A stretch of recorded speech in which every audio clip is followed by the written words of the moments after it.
Nithyananda Paramashivoham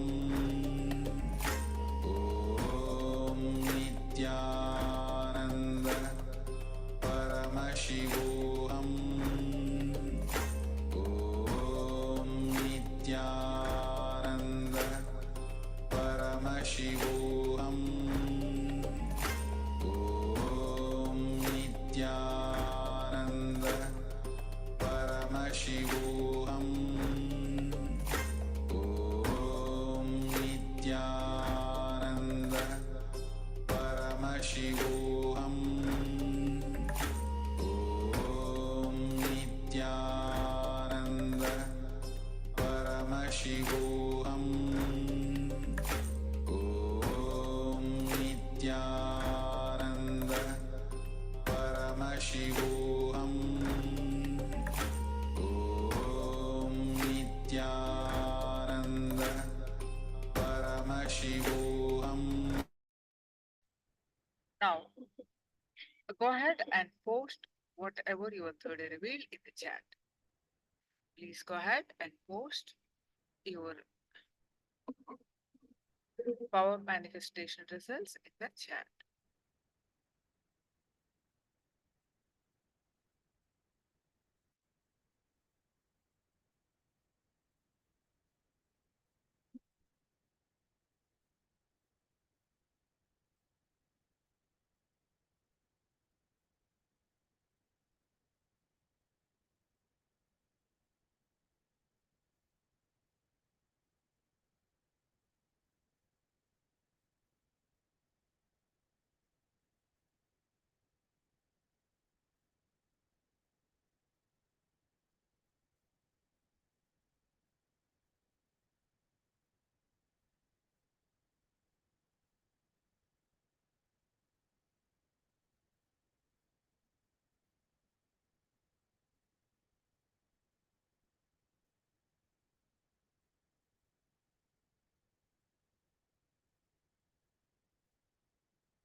Now, radiating enlightenment.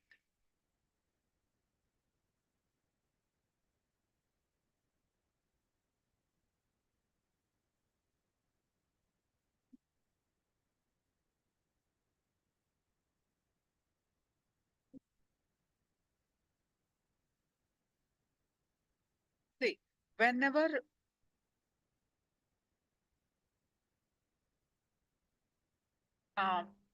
Swamiji says you are Paramashiva, you are Jivan Mukta, the immediately our mind says, "Oh, you have you have so much of anger, you have so much of violence, you have so much of pain in your body. How can you be Paramashiva? How can you be divine?" All these things are here, yes.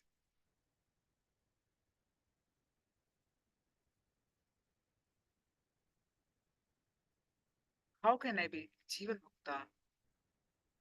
How can I live, radiate, living enlightenment?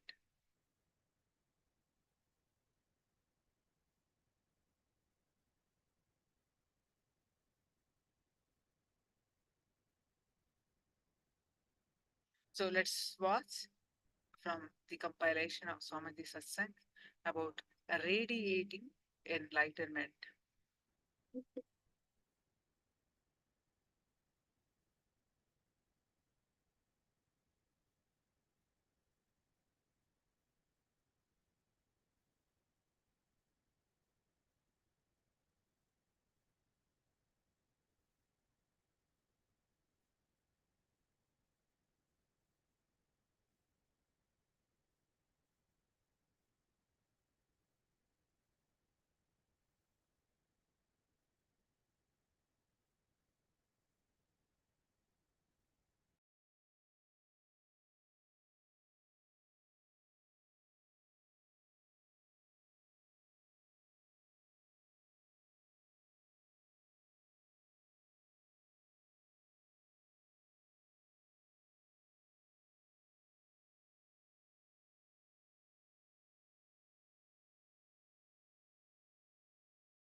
radiating.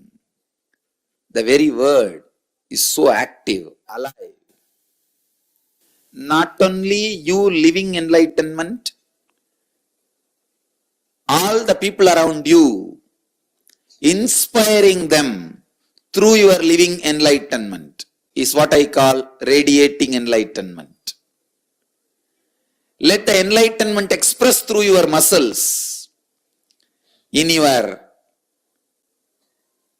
thinking, in your words, in your action. Let it express through your being. Inspire all the people who are living around you. Please understand, the world is mirror for you. Whatever world experiences about you, you experience that as you. You continuously look into the world to know more about you, to have an idea about you. Now, create beautiful enlightened mirrors around you by radiating enlightenment. So that constantly you will remember you are not only living, radiating enlightenment. So take up this as the mission for this year. People around you should really feel the power of your enlightenment, the power of your Jivan Mukti.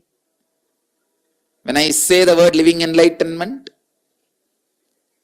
energy to change whatever can be changed, intelligence to accept whatever need not be changed, clarity, however you change, the whole world is just one more changing dream, and devotion towards that which is unchanging.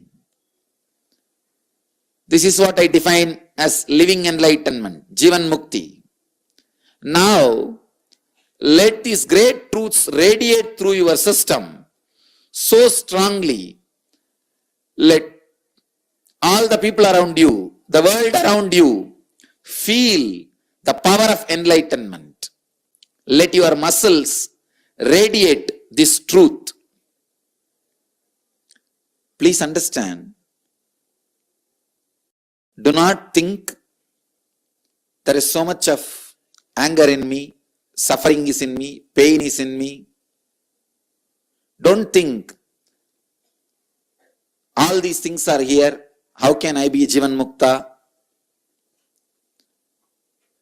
You can never have a space where all these things are not there and feel you are a Jivan Mukta. No. You have to become like a Kala Bhairava who is dancing between everything. Kala Bhairava is not trying to find a beautiful, nice podium to dance. Maybe the celestial beauties, the Apsaras, the Deva Kanyas may try to find a beautiful stage for dancing. But Kala Bhairava does not try to find a beautiful stage. Wherever he is dancing. He may be in the cremation ground. Maybe bones and skulls are lying all around. Bodies are being burnt. Half are burnt, unburnt. But he is just in Ananda Samadhi, dancing. So understand, all your burnt, unburnt emotions like anger, lust, greed, pain, suffering are all the burnt, unburnt bodies lying around you. Pain, physical, mental or anything which is lying inside you are the bones and skulls. You become the Kala Bhairava, untouched by all these things and dance among all these things in Ananda Samadhi. Let that all be there. That is part of your enlightenment. You don't need to try to find a place where all these things will not be there. Let them all be there. You just dance amidst like a Kala Bhairava, declaring your freedom. declaring your Jivan Mukti, declaring your Swadantratva, even though all those things are there, being untouched by all those things. Please understand.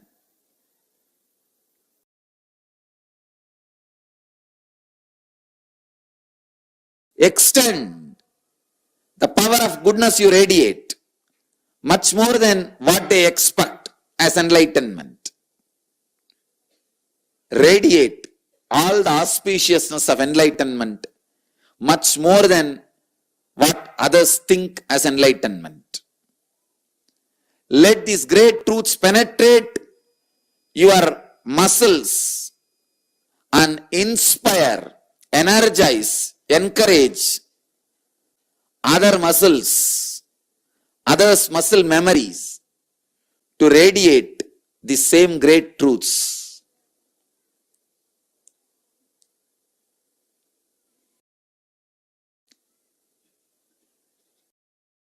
Any growth in any department of any civilization is defined by the people who dream in that field. People who dream based on the Muladhara and Swadhisthana and express it, share it with the civilization, are entertainers. People who dream based on Anahata and share it with the world are artists, painters, sculptors, architects. People who dream the impossible from the Sahasrara, crown chakra, the Jivan Mukti, and express it to the world are acharyas. So, all you guys dream the impossible, the ultimate Jivan Mukti. Constantly dream. Understand? About Jivan Mukti you cannot dream. That is why I am saying dream. Any idea you create about Jivan Mukti will become vision in you, not just dream. With ordinary things, you dream the dreams. When you start dreaming about Jivan Mukti, dream dreams you.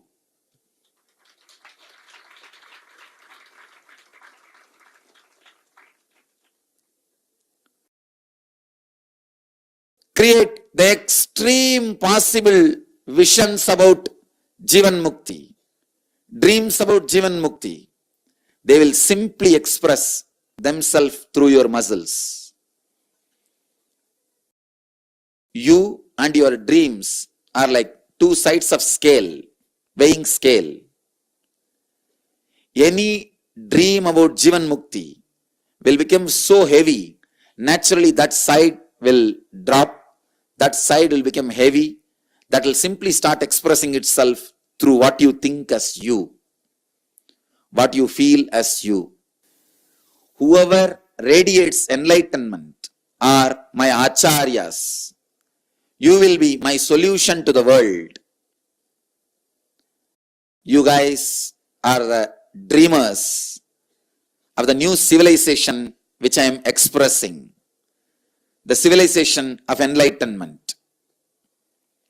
You guys are the acharyas of the new civilization which is happening. So, dream the extreme possible Jivan Mukti dreams. In every situation, how a Jivan Mukta will be. This moment, how a Jivan Mukta will be. How a Jivan Mukta will breathe. How a Jivan Mukta's inner space will be. How a Jivan Mukta will sit. How a Jivan Mukta will be. Create that extreme visualizations, extreme dreams. They are capable enough of expressing itself through your muscles as reality. They are capable enough to radiate itself through your muscles. You just create the extreme possible Jivan Mukti dreams, which can't even be called as dreams, visions. they will simply start expressing itself through you to the whole world. So, radiate enlightenment. Radiating enlightenment is my message. Not just living, radiating. Shake the whole world with this Jivan Mukti. Flood the whole world with this Jivan Mukti.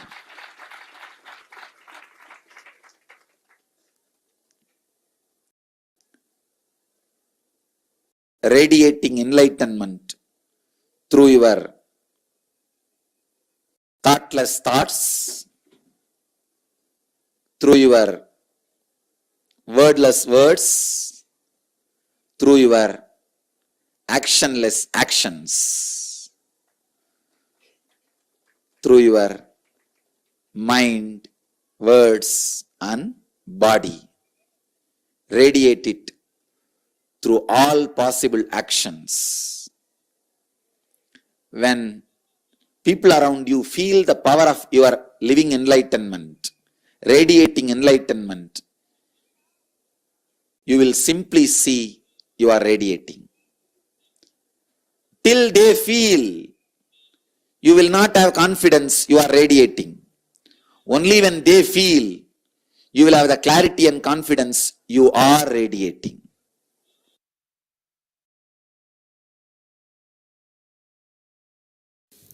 Jivan Mukta Sarira means anything swallowed should be digested and should become part of your body. Jivan Mukta mind means anything seen, you should be able to swallow, digest it, crush it and clear it. It should become wisdom. Any food swallowed should become energy and anything seen should become wisdom in you. That is what I call Jivan Mukta Sarira, the body of enlightened and the mind of an enlightened. If you are living just in present, you have no freedom to correct your past and project your future. If you are living only in the past and future, you have no freedom to correct in present. If you are living in past, present and future, only then you have freedom to correct, freedom to amend and freedom to project. Understand? Living in present is not enlightenment. I am throwing a new light.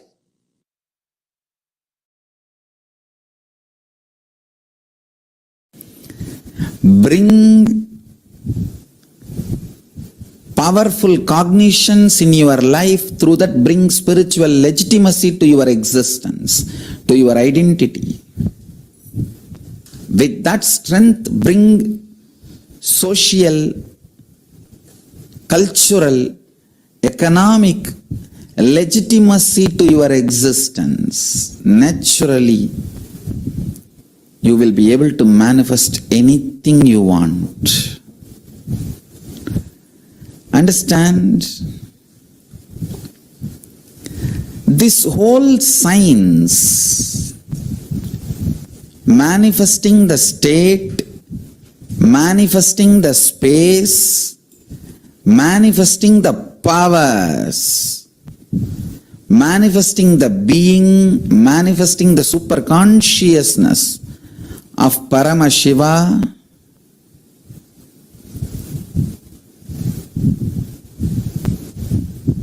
listen. If you bring spiritual, social, cultural legitimacy to you, you will understand this science of living enlightenment is the complete solution for all the problems.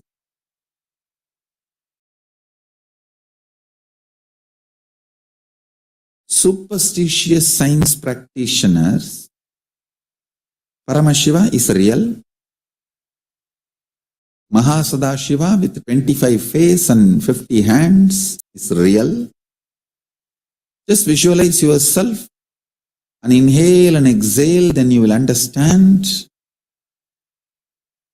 The air which goes to the fifth layer 25th head, nostril and comes down will make you realize you are Mahasadashiva.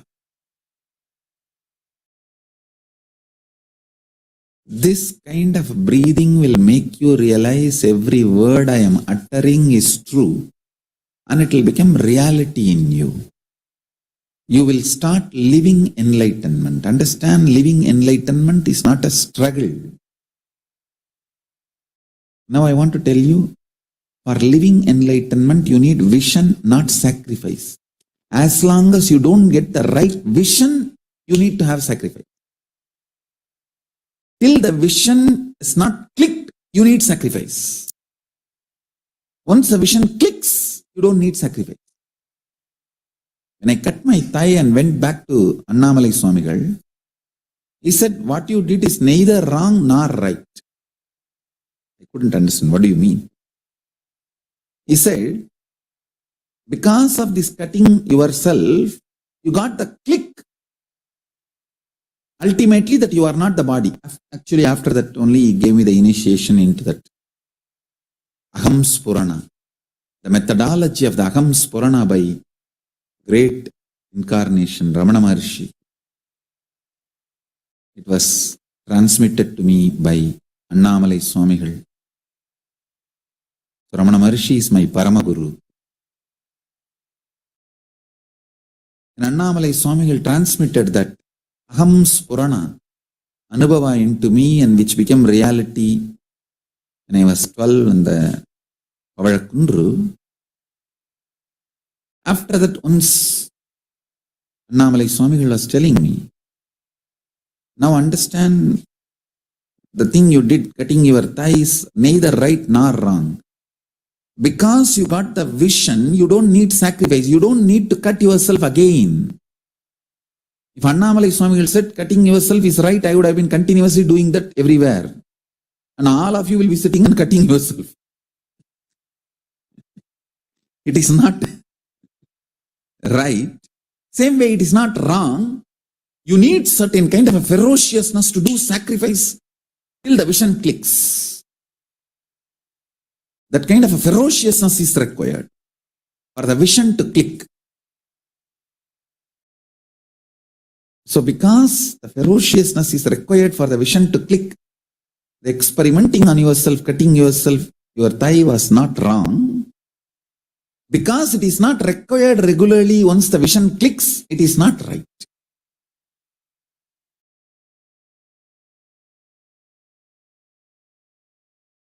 Understand it properly. Sacrifice is required only till the vision clicks. Once the vision clicks, you don't need sacrifice.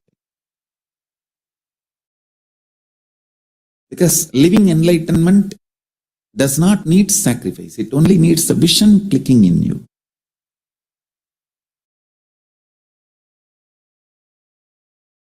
But till the vision clicks, you need to have the patience and perseverance, will, persistence. For that, you need sacrifice.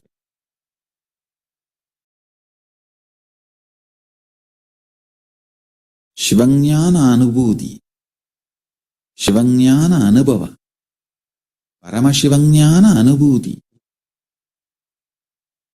is a vision manifest, not torture or suffering.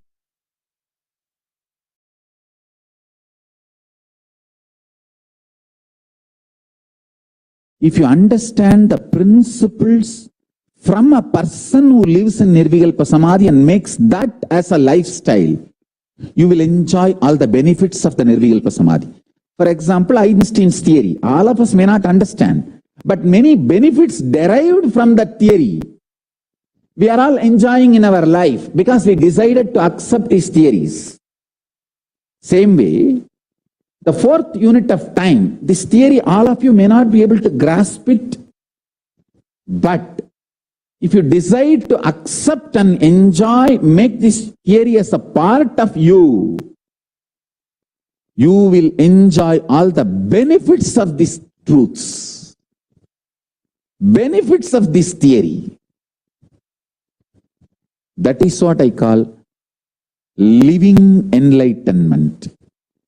Till you realize personally, individually, as your own enlightenment, living it because your Guru has revealed it, making that as your vision because your Guru has revealed it, is living enlightenment. I tell you, if you have intense feeling connection with Guru, celebrate you are a blessed one. Because so many realizations, without you waiting to achieve, you will start getting the benefits of it. You will start reaping the benefits of Guru's realizations without you waiting to achieve it personally. See, you not enjoying the benefits till you reach that space personally is waste of time. Till you understand all the principles of electricity, if you say, I will not use fan or air cooler or heater or lights, you are a fool. You learn, no doubt. Learning is good, encouraged. But till you learn, don't say, I will not use the benefits. I will not enjoy the benefits. So you should get enlightened. But don't be fool to tell, till I am enlightened, I will not enjoy the benefits of the enlightened realities and truths and principles. Enjoying the benefits and realities and principles, all the benefits of enlightenment, even before personally achieving it, due to your trust on the Guru, is living enlightenment. Jivan Mukti. Let's do Vakya Sadas on this fourth unit of time. Yuga, Kalpa.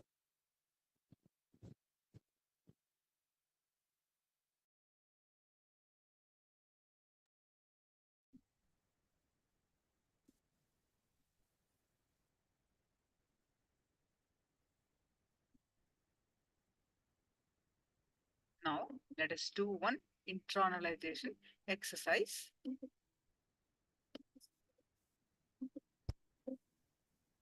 On radiating enlightenment.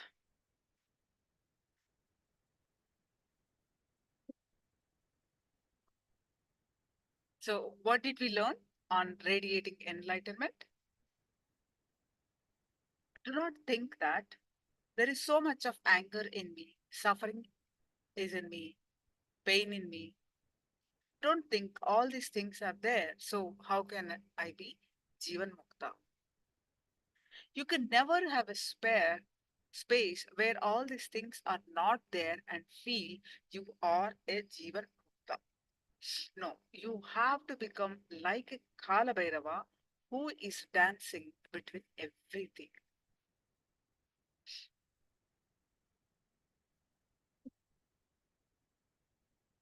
Dream the impossible, the ultimate Jivan Mukti.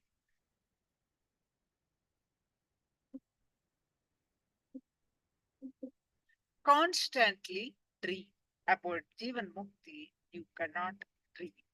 Any idea you create about Jivan Mukti will become a vision in you.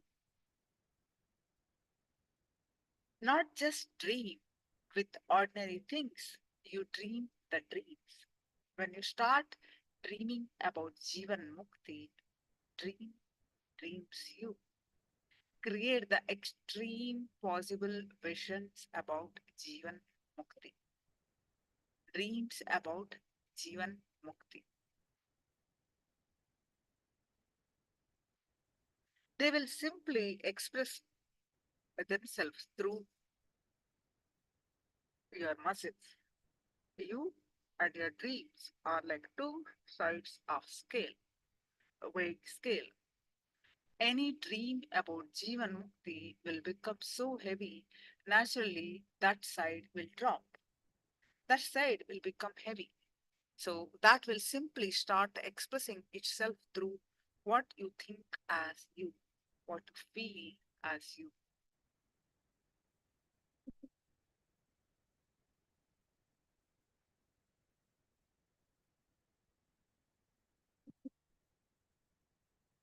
Dream about Jivan Mukti. Connect to Living Enlightenment book. Chant Mahavakya 3 times. Open any random page in the book and read that page. Do this multiple times. So sincerely do this exercise. Dream about Jivan Mukti. Connect to Living Enlightenment book. If you do not have soft copy, physical copy, you can use the soft copy. How many of you do not have this book? All of you have the book?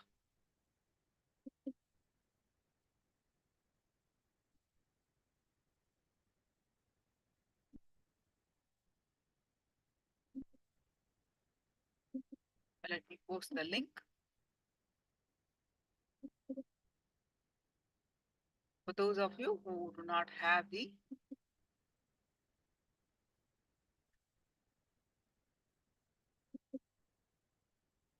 hard copy.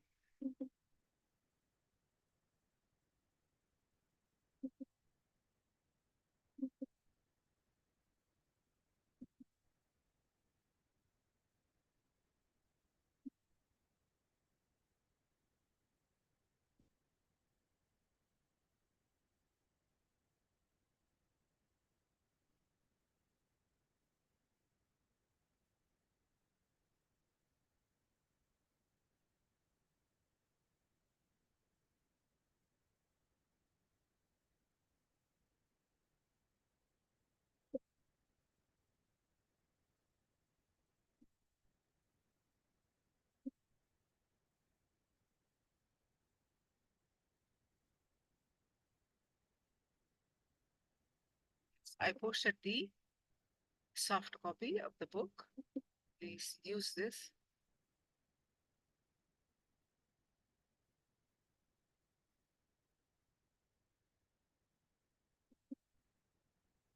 Please use this soft copy and do this exercise.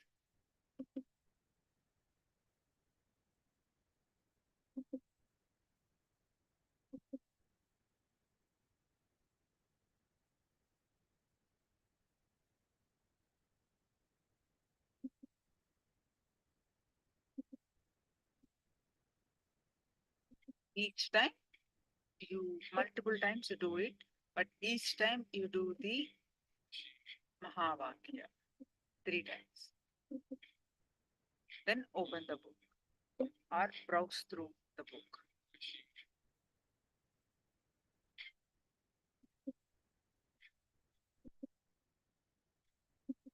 Paramashivoham Nithyananda Paramashivoham Nithyananda Paramashivoham Nithyananda Paramashivoham Nithyananda Paramashivoham